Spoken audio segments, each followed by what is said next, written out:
riya. Masalah haji juga gitu. Haji itu ketika Allah tak sebut al-hajju asyurum ma'lumat. Faman faradha fihinnal hajja ya fala rafasa wala fusuqa wala jidal. Kalau sudah berani haji harus siap gak bermental fasik. Padahal fasik-fasik wong nak nyeng sarakno wong melarat. Nelangsakno wong. Iku mau bar haji malah pelepak-pelepuk sing ngrungokno akhire nelongso. Oh wong Islam orang yang Mekah rugi bandek. Ujug-ujug gawe kok edah ngono iku. Sing bener kan mboten. Allah itu kalau ngandani kawulane itu detail. Misalnya urusan sedekah Allah ngendani la tubiu sedekahatikum bil mani napa wal adha. Masalah salat jangan sampai fawailul lil musallin alladzina hum an salatihim sahun. Rupane apa nggih sing yuraunan nas wa yamnaunal yuraunan nas itu salatnya karena riya. Ya yurauna dari kata apa? Riya. Masalah haji juga gitu. Haji itu ketika Allah tak sebut al-hajju asyurum ma'lumat. Faman faradha fihinnal hajja ya fala rafasa wala fusuqa wala jidal. Kalau sudah berani haji harus siap gak bermental fasik. Padahal fasik-fasik wong nak nyeng sarakno wong melarat. Nelangsakno wong. Iku mau bar haji malah pelepak-pelepuk sing ngrungokno akhire nelongso. Oh wong Islam orang yang Mekah rugi bandek. Ujug-ujug gawe kok edah ngono iku. Sing bener kan mboten ngoten. Wong Islam nak ora ibadah rugi. Ya, ibadah bentuknya macam-macam. Bagi yang punya uang ya haji, yang nggak punya uang ya sabar. Nggih kula tak cerita. Kula niku ditakdir duwe dhuwit nate umroh, misalnya jenengan ditakdir duwe dhuwit nate haji. Iku cara kula iku dhuwit receh. Paling banter haji 30 juta. Haji plus paling banter 1 juta itu uang kecil. Kue kehilangan duit 1 juta itu lali gampang. Tapi nak kue ditakdiri samangan jadi kaum buruh, jadi tukang ngumbah toilet ning gone mall-mall to ning gone airport ning gone bandara. Ridho iku aneh, golek mangan wis kangelan, tedire kerjane inane ra karuan ngumbah toilet jadi tukang bersih-bersih cleaning service. Umpama padha-padha ketemu pangeran. Kowe ridho jeng duit 1 juta hilang, ridho Gusti wong kula pancen demi jenengan tak nggo haji. Gampang, mau ning omah jek ana dhuwit 40 juta, jek di karangan sing senilai 200 juta. Ya, tapi nak misalnya sing tukang cleaning service takoki kowe ridho sak urip-urip pun tak gawe melarat, mangan omahe kok kerja cleaning. Iku sekali dijawab, kula ridho Gusti niku kersane jenengan.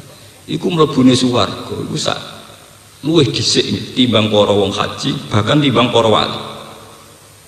Karena lebih berat dengan keadaan begitu dan ridho ning kediri Allah luwih napa berat. Kula nu sering sedekah 10.000 20.000 teng tiyang, tapi kula nu mboten nate ngrasa berat. Tetep berat sing nampa. Orang yang ditakdir bisa makan nunggu dikasih orang tentu lebih berat ketimbang kita kehilangan 20.000 di duit induk 100.000. Kowe di duit induk 100.000 kehilangan 20.000 ra ijek 20. Tapi kayak apa nasibnya para janda, para orang miskin sing isane mangan ngenteni dikei uang. Itu lebih apa? Ini Islam ya. Islam itu hanya mengkagumi ibadah. Tapi bentuk ibadah ora usah mbok dewak-dewakno. PPK kaji dewak-dewakno kaji. PPK ngalim dewak-dewakno ngalim. Mulane kula dadi wong alim tugas kula hanya menyebarkan ini, menyebarkan semua bentuk napa? Ibadah. Ini perlu aturaken karena yang bisa melepaskan setan itu mazhab-mazhab kayak ngeten. Paham ya, mazhab-mazhab kayak ngeten itu yang bisa melemahkan apa? Setan. Karena setan tidak punya celah. Artinya tidak punya celah wong melarat nak nganggo syariat niki iso bangga mbek pangeran, iso ridho mbek pangeran. Wong sugih nganggo syariat iki iso bangga mbek napa? Pangeran. Jadi partai politik juga bangga, jadi caleg ya bangga, bahkan saat gagal pun bangga aku matur. Ya karena itu tadi inti perlawanan kepada setan itu adalah ridho mbek qadar napa? Allah. Lalu kalau nu eling pas mau ke Jeddah itu di bandara-bandara itu kan mesti tiang butuh teng Thailand. Itu kan teng Thailand bandara itu saking sterilnya kan tiap ada satu orang nguyah langsung dibersihin. Tiap ana wong buang air besar langsung apa? Dibersihin. Kula nu nangis kula ya Allah. andai kan saya ditakdir begitu, apa tetap ridho dengan jenengan? Lalu kanjeng Nabi nate dawuh, sing disiki para nabi mlebu swarga iku abdun mamlukun, seorang budak sing dimiliki. Wong sing miliki awake dhewe ora iso. Ndak mudah. Hidup ditakdir dadi buruhe wong itu ndak mudah. Wong awake dhewe ra duwe. Esuk-esuk kudu ngeluh gara-gara buruhe wong tetap harus berangkat. Sandale dhewe atau ditata gara-gara buruhe wong kudu nata sandal buka pintu. Mobil ra melok duwe, dhuwit ra melok duwe. Lho bedina tukang buka napa? Pintu. Hanya takdir dadi asis. Kayak apa? Tersiksanya secara psikologis kayak apa? Jadi perlu kula taraken. Mulane bahasa budak, bahasa abdun ini dalam kasta ilmu hakikat. Dan itu bahasa paling mujarab nggo nglawan makhluk sing jenenge setan. Mulane mengki ayat ini ditutup inna ibadi laisa laka alaihim sultan. Wong sing berhasil dadi kawulaku ngendikane Allah. Iku ra bakal setan iso nguasa. Kanjeng Nabi teng Quran semuanya diistilahkan abdun, subhanalladzi asra bi abdihi. Ning kene surat Iqra iki disebut ara'aital ladzi yanha abdan idza shalla. Semua bahasa Quran tentang Nabi Muhammad sing sayyidul awalin wal akhirin itu diistilahno bahasa napa? Abdun. Kowe dadi Nabi Dawud itu gampang sugih selire akeh, dadi Nabi Sulaiman gampang sugih selire akeh. Tapi dadi Nabi Muhammad repot. Nabi ku cilike ape mangan ae mburuh tiyang, mburuh angon wedhus. Tekan kumpul Abu Thalib, wong kok melok paman lara ta lara. Melok dulur kandung wae lara apa melok napa? Paman. Cara Jawa lara-larane wong gak melok wong tuane dhewe. Ape mangan dadi buruh. Kelare mangan dadi buruh. Sebab itu Nabi layak jadi sayyidul awalin napa? Wal akhirin. Karena berat. Dulu ketika Rabi'ah Adawiyah dikenal jadi wali kaliber, sejarahnya kayak ngoten, mergo budak amat. Mau ceritanya itu satu kejadian wonten paceklik. Sing kecelok Kiai Hurduk ini sholat istisqa ora ono sing mati. Ya karena jadi Kiai gede itu gampang. Artinya untuk ridho sama Allah itu gampang. Tapi Rabi'ah Adawiyah hanya seorang budak, diatur mbek majikane. Budak misalnya kepengen tuku bakso ora iso metu, kepengen delok sinetron ora iso ngatur awake dhewe. Lha wong kepengen ngising dialang-alangi larane ra karuan. Tapi gara-gara dene budak misalnya kepengen jeding dikongkon majikane kudu muni gesek. Ngempet kayak apa sakitnya setiap detik setiap. Tapi itu tidak mengurangi keasikan dia dengan Allah. Tiap dalu dia melantunkan lagu-lagu nyanyian isek be pengiran nyaman be pengiran. Tiap malam melantunkan lagu-lagu sing nunjukno ridho be Allah, isek be Allah. Akhirnya dia malam-malam keluar teng lapangan sholat. Iku langsung udan. Ana sing menangi. Bareng menangi diintip jebule wong iku budak sing manggon ning omahe tuan iki. Akhirnya majikan itu ngerti nak wong itu sing dihormati banyak orang dan memang perilakunya baik terus dimerdekakan. Terus dia menjadi sufi terbesar dalam sejarah. Ini sinten Rabi'ah sinten? Ada. Itu ya jalurnya lewat Ahmad, lewat Abdul. Lewat apa? Wonten malih cerita Uwais Al-Qarni. Uwais Al-Qarni itu hanya seorang ra'il ghanam, wong sing tukang ngangon apa? Wedhus. Wong tukangan wedhus. Tapi Kanjeng Nabi zaman sugeng sering ngendikan khairul qurun Uwais napa? Al-Qarni. Ini kalau cerita masih dalam konteks perlawanan terhadap setan, ben sampean ngerti. Dan saya adil, artinya kula misalnya bila melarat itu adil, wong kula ya rapati melarat, ya tahu melarat, jadi sempurna. Kula niku ya tahu melarat banget. Ya saiki rapati napa? Melarat. Tapi itu tidak masalah, zaman melarat ya aku kawulane Allah, zaman rapati melarat ya kawulane Allah. Sampai sampean ya aku kawulane Allah. Atek sampean mencoba pakai status di luar itu mesti kecelakaan. Orang kok mungkin kecelakaan, pasti kecelakaan. Ya kayak fenomena yang terjadi sekarang, misalnya gara-gara ada sistem organisasi, orang pakai kasta. Misalnya saya ini pengurus NU ranting, atau Muhammadiyah ranting, atau partai ranting. Itu kan orang-orang soleh.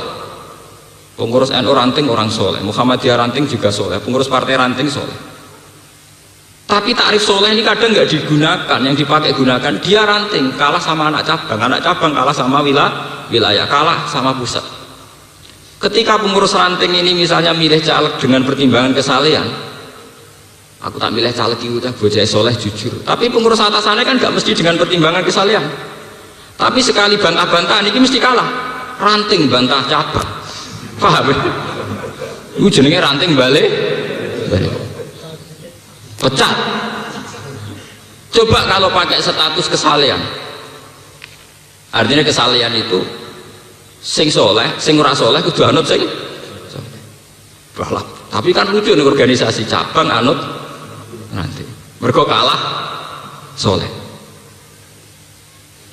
Mulai kebenaran saat ini susah didapat karena manusia sudah tertipu oleh bahasa kasta, tertipu oleh bahasa apa? Kasta.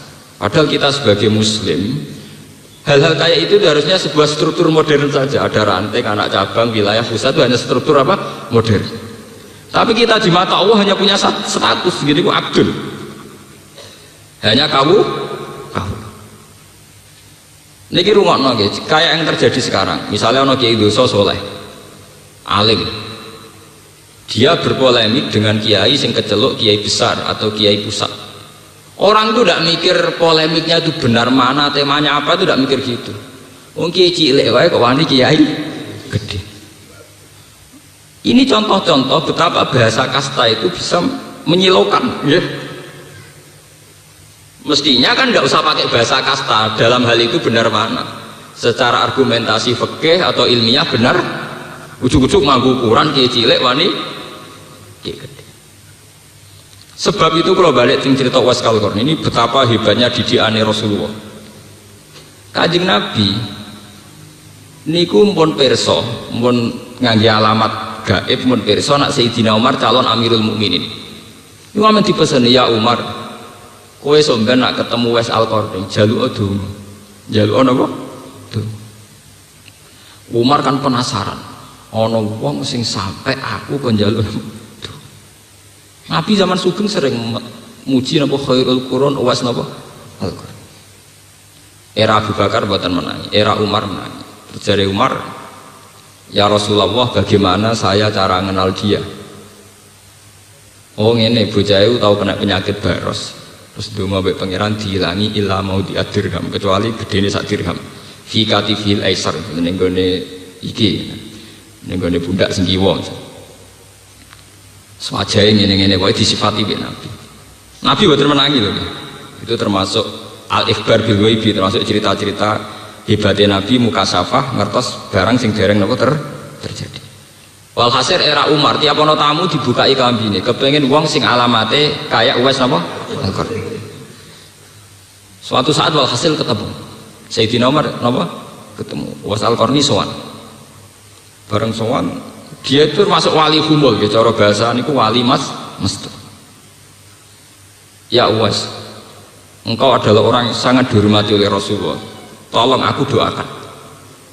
Jadi Uwais Al-Qarni, bagaimana mungkin ya Amirul Mukminin sama doakan engkau? Engkau adalah Amirul Mukminin. Uwais Al-Qarni moh tenan. Akhirnya dipeksa mbek Nabi. Dipeksa mbek Sayyidina Umar nggih. Iki sing ngutus Nabi. Selagi kersa. Mergo imtisalan bi amri napa? Rasulullah sallallahu alaihi wasallam. Akhirnya Uwais Al-Qarni. Lha sing perlu natijah teng mriki niku mboten masalah napa-napaan niku. Kenapa ini saya ceritakan saat ngaji ini? Memang saya sengaja biar orang itu tidak silau dengan bahasa kasta. Kowe iso parek pangeran banget lewat jalur kaya Uwais Al-Qarni. Meskipun kita ya iso parek pangeran banget lewat jalur kaya Umar bin Khattab. Tapi dengan sedikit keangkuhan kita yang kita semai, maka kita hanya bayang wong soleh itu nak jadi presiden, jadi wakil presiden. Gue sekali sodakoh BLT sa Indonesia kesodakohan, padahal mau bagi dok rawe. Paham ya? Artinya dengan ingat cerita-cerita kayak ini, kita itu so pede. Gusti kula ora iso dadi kiai gedhe iso kaya Uwais Al-Qarni. Kula ora dadi wong terkenal iso parek jenengan kaya Rabi'ah ada. Lah yang jadi bupati, gubernur, presiden, pengurus PBNU, PP Muhammadiyah juga cara berpikir gitu. Benar, saya secara struktural kasanya tinggi, instruksi saya lebih meluas. Tapi kan tidak jaminan saya lebih afdol ketimbang orang yang kayak Wes Al-Qarni, yang kayak Robiah Adawiyah. Dengan demikian terjadi keseimbangan antara orang yang besar tidak sok paling soleh, paling penting, dan yang kecil bukan terus dempes, malah hasut, malah drengki. Wis kere drengki hasut. Akhirnya sing kere di dosa hasut drengki, sing gede di dosa sombong. Menang setan. Setan menang total. Kok sing gede iso digodha liwat sombong angkuh, sing cilik iso digodha liwat drengki mbek putus asa. Harusnya dengan cerita-cerita kayak gini peluang kita untuk jadi orang soleh itu mudah sekali. Kulo sering cerita tentang bojo kulo, Dek, umpama suatu saat masyarakat itu gak seneng aku, salah paham mbek aku, nanti aku ditinggal, aku ora susah. Umpama bener senengku saiki 10, terus krungu kabar jamaahku Bojonegoro bubar, wong sing seneng aku bubar, iku senengku nganti saiki ya ora kurang sitok ya tetep 10. Mergo bubare wong, bubare makhluk, iku ora tau penting. Kecuali pangeran bubar ra sida dadi pangeran. Lha iku aku dadi napa susah. Wah, anggere sing bubar cek makhluk-makhluk itu aku ora ngarah. Kita harus melatih diri begitu. Dan itu saya latih betul. Secara fisik juga saya latih. Kalau saya sering lunga piyambak. Roh rasane umbal, roh rasane ngurus barang sendiri. Anak saya tak jak sendiri, roh rasane ngrumat anak sendiri. Kita harus melatih, andaikan kita hidup sendiri. Dengan demikian kita terlatih menjadi abdullah, bukan abdul fasilitas. Mergo nek wis biasa sugih misale tas ono sing gawakno dhewe. Ngamuk uang perkara orang bukakno pintu. Saking kulinane biasa ora sing bukakno pintu. Ana kiai ngamuk santri perkara sandale rung ditoto. Akhire kulino barang sepele dagem barang gede. Akhirnya kita budaknya nafsu. Kita emosi ora krana hak Allah dilanggar tapi krana hak kita dilanggar. Harusnya sebagai ulama kan hanya tersinggung kalau hak Allah telah terlanggar. Tapi kita tersinggung karena hak kita. Misalnya sandal ora dibuka. Makanya kita harus melatih diri. Andaikan kita hidup sendiri, walaqad ji'tumuna furada kama khalaqnakum napa awwal. Bahwa pada akhirnya kita ketemu pangeran piyambakan, kita munajat dengan pangeran di sendiri. Jadi penting kalau aturakan, ke sekarang itu ada krisis begitu. Orang kalau pilpres menyorot semua potensinya SBY sama JK sama Megawati. Memangnya kalau mereka soleh orang baik terjadi presiden, negara terus baik. Negara ini bisa baik dimulai dari individu yang baik, bukan dimulai dari presiden yang baik. Nggak ada teori top down dari atas, nggak ada. Negara ini bisa baik dimulai dari pribadi yang baik. Kalau pribadi itu tidak baik, buat presiden apik sundul langit itu nggak ada pengaruhnya. Allah gak ada filosofi dalam hal ini untuk melawan setan. Ini tingginya ayat ya ayyuhalladzina amanu alaikum anfusakum la yadurrukum man dhalla napa idah. Hei wong-wong sing iman, alaikum anfusakum, sing penting awam dhewe atur, jogo. La yadurrukum man dhalla idza tadid. Wong liya sesat kabeh ora ana kowe dhewe entuk hidayah. Itu kelas-kelasan nggih. Ada kelas tawakal, kelas ekonomi, ada kelas macam-macam. Misalnya ngeten. Cara hidup saya sehat, maksudnya cara memanage ekonomi saya sehat. Cara ngatur keluarga saya sehat. Cara kerja saya sehat. Iku umpama bupati ini koruptor kaya apa, umpama bupati ini fasik, itu tidak ada pengaruhnya. Karena saya, pola hidup saya sehat. Tapi kalau dibalik, bupatiku soleh, korupsi, adil, soleh, tapi kan ngurusi wong sak Rembang. Ketika saya pola hidupnya tidak sehat, harus subuh turu, buangi jagongan, ambek bojo kurang, ambek anak kurang. Buat bupati ini soleh, gue tetap nelong. Dan itu yang terjadi di Indonesia. Paham ya? Wong itu jagongan, ambek bojo kurang, sing wedok kurang, ambek sing lanang kurang. Bojo kurang teng Jawa mesti dua-duanya tuh. Sing lanang selaku 2 meter, sing wedok gula ngomong yang keduyu. Ini contoh, artinya kesalahan presiden, bupati, gubernur tidak ada pengaruhnya saat Anda cara pola hidup tidak sehat. Itu podo kayak wong sholat. Wong sholat itu senajan to imam ra batal. Nek kowe ngentut ya tetep batal. Ora kok apa yang imam sah ya aku ora iso. Apa nak bupati apik terus kowe cara ngelola ekonomimu apik terus kowe melok ekonomimu napa? Tidak bisa. Alaiksakum la yadurrukum man dalla napa? Idza tadi. Lah, ini balik tengah. Lah kenapa bisa presiden, gubernur, bupati bisa jadi tolok ukur? Karena setan menyemai begitu. Wong cilik kon delok wong gede. Sehingga ada tomak, ada hasud. Nah, lewat jalur tomak hasud ini wong cilik selawase diwatak drengki mbek tomak. Wong gede kon delok wong cilik sebagai objek. Tak tuku 20.000 ora wis kasih, tak tuku 50.000 ora wis kasih. Wong cilik ae kok. Sehingga ini ada sambung. Siki di penyakit tomak, siki di penyakit nyepelek. Coba kalau kamu kayak Uwais Al-Qarni, sing dadi pemimpin kayak Amirul Mukminin Umar, ngormati Uwais sinten? Al-Qarni. Uwais Al-Qarni sebagai prosedur bernegara ngormati Amirul Mukminin. Ini penting kalau aturakan karena sekarang tuh fenomenanya begitu. Makanya hebat sekali didikan Rasulullah di mana Umar yang Amirul Mukminin malah dididik kon hormat teng Uwais Al-Qarni. Karena ini bisa meruntuhkan keangkuhan, meruntuhkan kebesaran.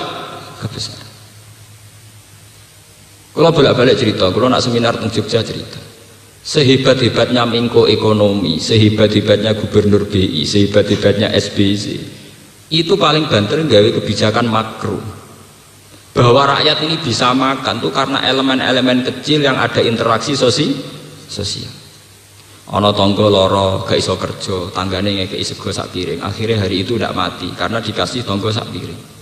Ana wong di puskesmas, mosok SBY sing ngeterno atau JK sing ngetero ya tanggane sing duwe tosa wis rusak. Tosa tuwa tapi kasil ngetero tanggane ndok puskesmas. Engkau sing ngutangi wong melarat kancane wong melarat iku duwe adul bebek dienggo ngutangi berobat ning puskesmas. Itu jutaan, berapa puluh juta hukum sosial yang diselesaikan pakai interaksi sosial. Justru kita jadi wong cilik bangga, kita ini lebih cepat, lebih baik wong cilik iku. Mergo nak njuk tulung ora usah prosedur nganggo proposal, nganggo tanda tangan. Orang kecil itu paling cepat dalam nulung tangga. Ana tanggane rondo melarat kayak sego langsung mangan. Ana tanggane loro kita terus nganggo sepeda motor langsung berangkat. Kita tidak usah tebar pesona, tidak usah lebih cepat, lebih baik, kita pasti lebih cepat. Paham ya? Itu jutaan kasus di Indonesia masalah sosial yang menyelesaikan itu hukum sosial. Makanya kita jadi rata harus bangga. Kita ini lebih hebat ketimbang itu semua. Buatan saya bukan ngajurkan apa-apa. Ya kita nanti tetap milih presiden, milih wakil presiden. Tapi jangan berlebihan berharap kalau masalah sosial bisa selesai. Masalah sosial selesai lewat kita-kita ini. Memang harus ada struktur yang namanya negara, ada presiden, ada wakil. Tapi itu hanya struktur pemerintahan negara. Tapi kalau hukum sosial kita selesai. Coba berapa juta orang bisa sekolah? APBR SPP ra kelar, engko ora kelar di DO. Yang nolong juga kadang mau terima tukang ojek. Paham ya? Tanggane sing terima tukang ojek. Ada rondo ramang, enggakne sing terima pemulung. Dan itu jutaan kasus begitu. Orang miskin saling bisa makan lewat hukum sosial yang berjalan di antara mereka. Tapi kita kayak alat. Kita ikut-ikut berpikir secara global. Orang miskin ini karena Menkonya berpikir neoliberal. Dan dia tidak paham neoliberal. Wow, wong kula sing paham ora tau ngomong ngoten.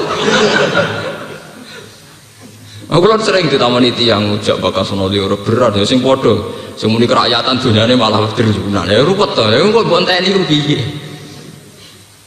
paham ya maksudnya nak rakyatnya di duit sak triliun memeneh kita sing ra rakyat malah wakeh. Nah ini contoh kecil ya betapa hebatnya didikan Nabi. Didikan Nabi itu begitu menciptakan hukum sosial itu segala-galanya ya menciptakan hukum sosial itu apa? Segala-galanya. Sampai Quran sing sakral ngoten itu nak hukum sosial diulang-ulang. Misalnya gitu, alam yajidka yatiman fa'awa wa wajadaka dhallan fahada wa wajadaka ailan fa'amal yatima fala taqhar wa ammas sa'ila fala tanhar. Ya lu aja sentak. Teng masalah haji nggih ngoten. Wa atimul ba'isal faqir wa atimul qani awal atar. Kowe nak haji iku kudu ngekeki mangan wong sing izin ya. Wa atimul ba'isal fakir, nak orang fakir kayak mangan. karena lewat hukum sosial yang diterapkan Quran ini itu akan jutaan masalah sosial terselesaikan. Tenggene nopo jenenge surat niku malah jelas falak tahamal akoba wa ma adraka napa mal akoba napa akoba iku raqaba au it'amun fi yaumin ngekei mangan. Kula nu ngrasakno misalnya ngeten niki sing kula alami karena saya kerja di kota dapat gaji tetap sehingga saya tidak perlu utang-utang tonggo urusan belanja. Secara hukum ekonomi hidup saya sehat karena saya tidak perlu utang-utang anak saya untuk istri saya secara sehat. Dan saya bisa memanage kalau pendapatan saya sekian pengeluaran maksimal sekian saya harus sekian itu secara hukum ekonomi saya sehat. Tapi kamu jangan sok suci saat kamu secara hukum ekonomi sok suci sok besar karena banyak puluhan atau ratusan orang bisa makan karena yang sehat bukan hak ekonomi tapi hak sosial. Ana wong bar ndokar bar nusa atau bar ngojek berarti morong pulau itu butuh wis selawe lho iku diutang tanggane perkara lara iku dikekno 20.000 iku kan pelanggaran aturan ekonomi tapi dia baik cara Allah mergo kepentingane keluarga 20.000 dikalahno diutangno tangga sing saiki lara luwih mendes. Padahal kalau kita ngikuti ekonomi global atau ekonomi modern tentu memanage pengeluaran dan pemasukan akan sangat modern dan itu bisa anti sosial. Mulane kula pengalaman kula pribadi, kula niku selalu punya uang untuk jatah-jatah wong sing terkenal lomo, terkenal nulung tiyang. Iku mesti kula sukani dhuwit. Kadang kita kok, lho Gus kula sedhi dhuwit tak kei dhuwit. Kowe iku wong rapati mulya ora kanggo, dadi wong utang kowe iku wani. Nah, utang aku rapati wani, aku tak titip kowe. Saking saya itu iman bahwa hukum sosial harus berjalan. Mulane nek dadi wong rapati kanggo muranu hikmahe gedhe. Wong nak rapati kanggo rapati terhormat, wong nyileh to saham ya wani. Nggasap sepeda motor ya wani. Kowe nak dhewe jagung gedang ning Tegal nyolong ya napa? Wani. Dengan demikian kowe ngamal sosial besar-besaran. Lho niki tenan iki. Wong Kanjeng Nabi lu wonten ajaran ngeten tenggene Kitabul Ghorsi. Tenggene Muslim, Kitabul apa? Ghorsi. Ayuma muslimin zaro'a ghorsan fa'akalat hu insanun au bahimatun illa kanat alaihi sodako illa kanat lahu sodako. Wong nandur tanduran misalnya ning kene nandur gedang akhirnya dipangan manuk cek menungso iku dadi sodako dek kowe aja dadi wong Islam bento gedang kemis ilang ra mbok ikhlasno rugi kowe kok dadi wong Islam kok bento gedang tetep ilang kowe ra entuk ganjaran jenenge bento dobel bento napa lah soal sing nyolong tetap haram hukumnya sing ya Allah tapi kowe ora perlu melok kelangan ganjaran gedang wis ilang ora entuk napa ganjaran. Kula baleni malih itu masalah hukum sosial sing kula alami nggih ngoten. Kula nu badhe umroh masuk Mekah iku mesti nganggo sabuk niku kula sukani dhuwit real karena kula mboten nyaman engko aku tawaf iku mesti ibadah pribadi iku hubunganku mbek pangeran. Jadi bagaimana hubungan sosial? Padahal jelas ning Quran wa atimul baisal fakir wa atimul qani awal. Kalau masuk pintu Mekah kan mesti kathah tiang-tiang Sudan, tiang Palestina, tiang-tiang sing jaluk-jaluk. Kita kasih. Supaya kita masih punya tautan hukum napa? Sosial. Di kula nganti wis nganggo pakaian ihram terus sesang. Wong kula mau kuburan wis sanggup. Nek menawa ketemu wong sing harus kaya kasih tak kasih. Itu Islam. Islam itu begitu mendewakan masalah hukum sosial sampai falak tahamal akoba wa ma adraka. Itu yang disebut tidak ada hukum vertikal, hukum sosial semua. Fakku rokobah, memperdekakan budak. Au it'amun fi yaumin di maskobah. Yatiman dha makrobah, au miskinan damat robah. Terusannya juga hukum sosial. Sumakana minal ladina amanu wa amil solihati wa tawasaw bil haqqi wa tawasaw bil marhamah. Dan saling pesan, saling mengasihi wa tawasaw bil marhamah. Ini penting kolaborasikan bahwa kita memang hormat sama Pak SBY, sama Pak JK kita hormat, sama Presiden, sama Menteri kita hormat, sama Bupati hormat. Tapi kita harus lebih hormat sama hukum sosial yang sedang berjalan karena itu jelas-jelas lebih cepat, bukan sekedar visi, jauh faktual, lebih cepat, lebih itu sudah terjadi, bukan akan. Kalau calon presiden mungkin baru akan, kalau di masyarakat itu sudah terjadi. Ya jajal wis, misalnya kayak ngeten iki, misalnya mobil kula rusak. Misalnya, terus kula ra di duit. Itu kalau masyarakat lebih cepat mesti lebih baik. Gus kula derekno, kula sangon riyen, Gus. Ora. Lah nek aku misalnya ngenteni Pak SBY Kamar Jakarta Barang, nelpon metuki asistene ajuda malah wis kadung mate, napa? Begitu juga tetangga kita yang miskin gak kelar mangan. Mereka tentu yang menyelamatkan orang terdekat. Paham ya? Aku saya kira di beras utangi ben aku iso mangan diutangi selesai. Makanya lewat ngaji ini sampean harus bangga jadi masyarakat biasa lebih, karena amal kita ini jelas-jelas lebih cepat, lebih apa? Cepat. Juga lebih baik karena langsung. Makanya lewat ngaji ini sampai nanti ngomong tertarik ngomong caprese sopo, cawaprese sopo.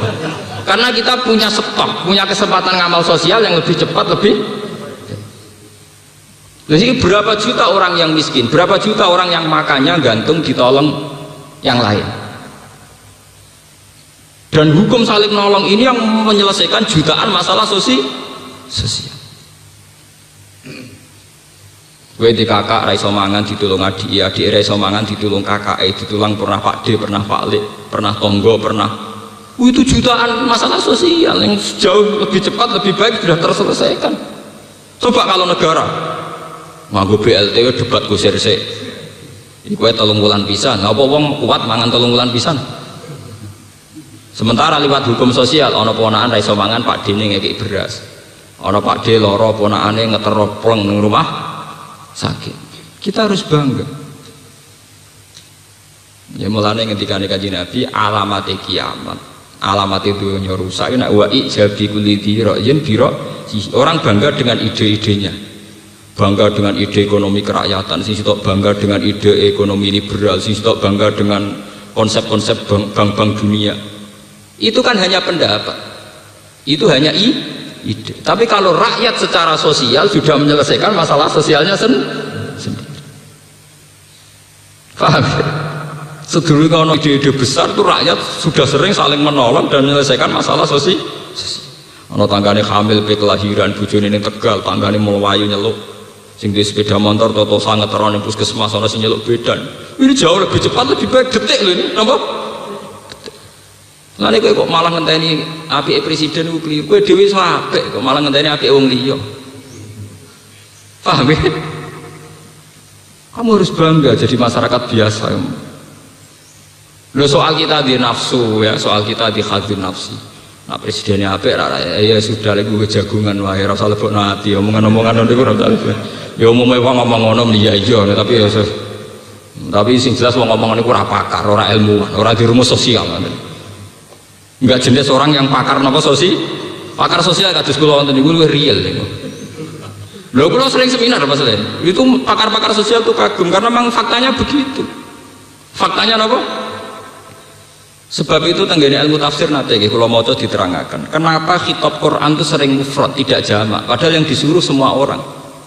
Kenapa misalnya wa amma sa'ila falatanhar, wa amma bi nikmati rabbika napa fadis. Kok tidak misalnya falatanharu, kamu kalian, kok tidak kalian? Karena sebetulnya setiap individu itu merasa kena khitab Allah dan setiap individu itu pula yang sering menyelesaikan masalah. Misalnya ngeten, saya sebagai bapak itu kena khitab ngurmat anak saya. Saya akan bilang sama Allah sami'na wa ata'na.